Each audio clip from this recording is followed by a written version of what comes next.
All right, it's time to talk politics this Tuesday morning with our politicians, Mike Kelly, Labor MP, who joins me in the studio, bedecked with his own medals, and Josh Frydenberg, Liberal MP in Canberra. Morning to you both. Morning, Paul. Morning, Paul. Morning, Mike. It's funny, isn't it, how the electorate gives with one hand and takes with the other as Julia Gillard faces this crisis over Slater and Gordon, albeit a 17-year-old crisis. But first up, Josh, are you surprised that the news poll has again tracked towards Labor? Look, I'm not surprised, Paul. Look, if you go back to where they were a few weeks ago in terms of their primary vote, it was at 28. Now it's up, to 35. At the last election, they were 38. So it's inevitable they're going to move up. But I'd rather focus on what's happening out in the field and looking at the impact that the carbon tax is having on families and households. This is the second anniversary of the last election, and I tell you what, people are not happy well, hang on, Josh, with the Gillard government. But the news poll would suggest that you're wrong, because you're out there commentating along with Tony Abbott and others about the increases as a result of the carbon tax. The news poll presumably doesn't lie, and apparently people aren't that bothered.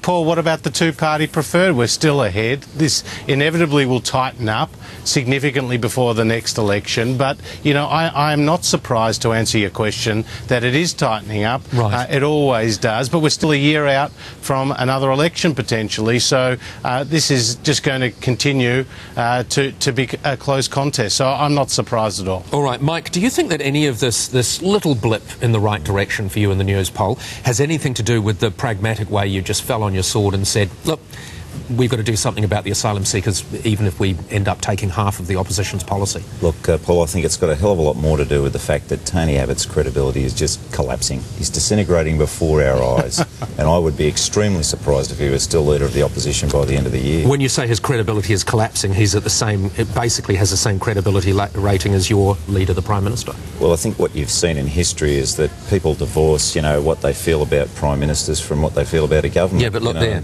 see 38%.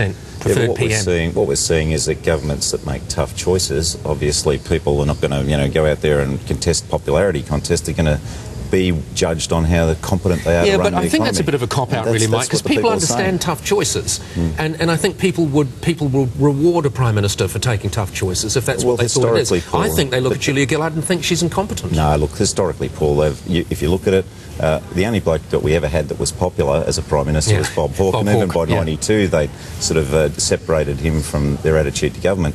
That's not true. John Howard was pretty popular, vote Mike. For people because, they're popular. They vote for them because they think they're doing a good job. And I've got to pick Josh up on that. Josh is right. John Howard was pretty popular for a time. Oh, not really. I don't think he was ever really popular in that sense. The thing is that people judge you on the basis of whether they think you'll do a good job. And what we're seeing now is that the clothes have fallen away from the Tony Abbott emperor. People realise he's got no clothes on, and let's talk, his Josh. credibility has totally collapsed. Okay, Josh, let's talk about Tony Abbott. He was thrown out of Parliament yesterday. First time this has happened to a party leader in 26 years, the leader of the opposition thrown out of the House.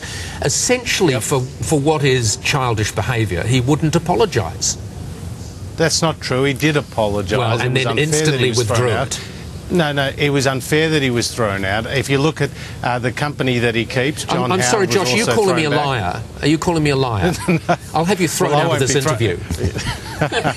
Look, John Howard's been thrown out, Sir Robert Menzies been thrown out. It has happened before. It's a robust political debate in the chamber, and I think that was an unfair move to throw him out of the chamber. Yeah, let's talk about what this debate was about. Sure. Because this is really, really tricky for you, Josh, isn't it? Because essentially what Labor is saying is that every child in Australia will have the same amount of funding by the state. The federal government will fork in the same amount of funding for every child. Now, you can't argue with that. That is Liberal Party policy, isn't it? No, they're not saying that. That's in fact what they're not saying, Paul. They're not saying that they're going to increase the funding for independent and Catholic schools. In fact, this is the party that had a hit list for those schools. On the one hand, they want to give another $6.5 billion as a result of the Gonski. On the other hand, they want to give $50 billion from the NBN. On the other hand, they've got a clean energy fund for $10 billion. Where's all this money coming from? Yeah, Mike, where is this money coming from, Mike? Where is it coming from? Because it's just not there. And at the same time, you've got a treasurer, who I'll be talking to in a few minutes, who says that he's going to have Australia in surplus. Well, that's why we're taking time to analyse and deliver the reforms that are inherent in what Gonski's proposing. Because you don't know where the money is. It's a complicated story. It involves having the states on board. That was always going to be part of the story. So you don't wave a magic wand and produce complex policy like this. But I'll tell you what, it's a hell of a lot better than Abbott saying that funding going to public schools is an injustice, and that's outrageous. He did not say He didn't actually say that. He didn't say that, and you know he didn't say that. He said exactly that. He said he did not say that. He said if there was any injustices transcript out there, he said he thinks it's the private schools aren't getting enough. So he's saying obviously there's an imbalance there. He didn't actually say that either. And this is the sort of thing we would see from them. We would see money going to private schools. All right, this is just creative listening from your point of view, Mike. All they ever delivered for public schools. All right, we're going to move on. We're going to move on, Mike, because you're lying. I just want to talk about Julia Gillard. How much trouble, Josh, do you think Julia Gillard is in with regard to Slater and Gordon? Look, I'm not going to get into the details of that other than to say this is a bit of blue on blue. This is coming from inside the Labor Party because we know that there is a number of people on Julia Gillard's own side who want to destabilise her leadership. All right, just very quickly. This is an internal thing. Yeah, just very quickly, I want to know why you're not getting into the details. Why is the opposition, why is the coalition not bringing this up in the House? Is it too shaky, or are you leaving it up to the media to do your work for you? Well, we didn't raise this. I mean, this was raised by Robert McClellan, a former cabinet minister in Julia Gillard's own government. It's obviously got legs of its own, and you know, more details are coming out every day. But it's not for me, you know, to speculate on what happened back then. It's really for the people who were there to tell the truth. All right, Josh Frydenberg, thank you very much for joining us. Mike Kelly, you're wearing all of your medals because you're here to welcome the Melbourne back. Yes, farewell them as well, but today is always a great day. There's no bittersweet about it. There's nothing like it. It'd be like Love Actually. Yeah. All right, Mike Kelly, thank you very much for joining us. Cheers, Josh. Thanks, Paul.